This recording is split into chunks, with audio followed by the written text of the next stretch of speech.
తెలంగాణకు సహకరించాలని కేంద్ర మంత్రులను కోరారు రాష్ట్ర వ్యవసాయ శాఖ మంత్రి తుమ్మల నాగేశ్వరరావు.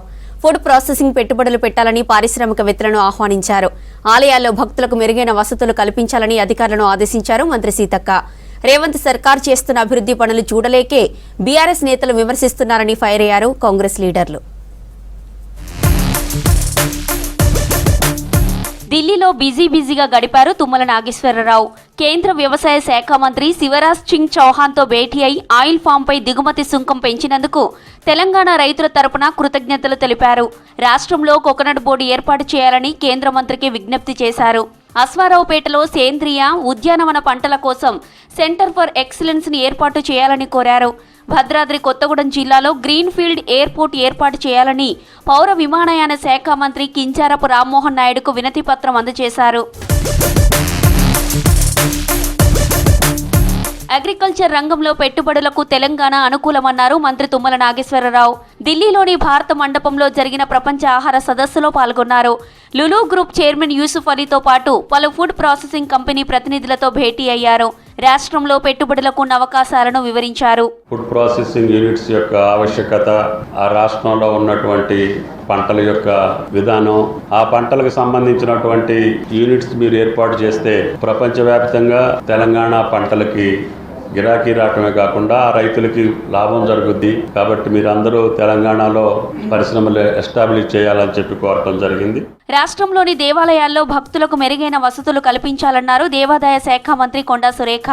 హైదరాబాద్ సచివాలయంలో మంత్రులు పొన్నం, పొంగులేటి, సీతక్క, ప్రభుత్వ విప్ ఆది శ్రీనివాస్తో కలిసి వేములవాడ, భద్రాచలం, బాసర ఆలయాలపై సమీక్ష నిర్వహించారు.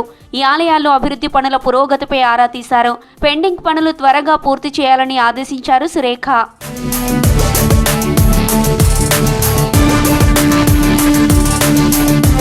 డిప్యూటీ సీఎం భట్టి విక్రమార్క, మంత్రులు ఉత్తమ్ కుమార్ రెడ్డి, కోమటిరెడ్డి వెంకటరెడ్డి శుక్రవారం ఎస్ఎల్బీసీని సందర్శించనున్నారు. సొరంగంలోకి వెళ్లి పనులు పరిశీలించనున్నారు. ఆ తర్వాత ఎస్ఎల్బీసీ, నక్కలగండి, డిండా, ఉదయ సముద్రం, ధర్మారెడ్డి, పిల్లాయిపల్లి, బూనాదిగాని కాల్వ పనులపై సమీక్ష నిర్వహించనున్నారు.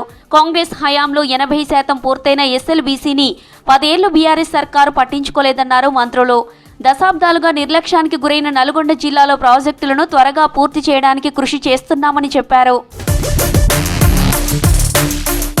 సీఎం రేవంత్ భాష గురించి ఏఐసీసీ చీఫ్ ఖర్గేకు మాజీ మంత్రి హరీష్ లేఖ రాయడం హాస్యాస్పదమన్నారు భువనగిరి కాంగ్రెస్ ఎంపీ చామల కిరణ్ కుమార్ రెడ్డి. బూతులు మాట్లాడడంలో కేసీఆర్ తర్వాత ఎవరైనా అని విమర్శించారు.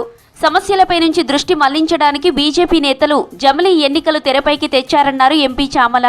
అసలు ఈ రాష్ట్రంలో ఈ బూతుల పురాణం అంటే ఇప్పుడు మనం మాట్లాడుకోలేనంత విధంగా మాట్లాడిందే వీళ్ళు. ఎవరు డైరెక్టర్, కథ, స్క్రీన్ ప్లే డైరెక్టర్ అని అన్నిటికీ కేసీఆర్ గారే ఈ బూతు పురాణానికి. కేటీఆర్ గారు అమెరికాలో ఉండి పొద్దున్న లేచినా, హరీష్ రావు గారు హైదరాబాద్లో ఉండి పొద్దున్న లేచిన పేపర్ చూడంగానే మధ్యాహ్నం ఏం మాట్లాడాలి, ఎవరిని పై అక్కసు వెళ్ళగొప్పాలనో తెలియక రోజు ఏదో విధంగా ప్రజలలో వచ్చి తప్పుదోవ పట్టించే విధంగా మాట్లాడుతున్నారు. బీసీ కులగణనకు సర్కార్ కట్టుబడి ఉందన్నారు ప్రభుత్వ విప్ ఆది శ్రీనివాస్.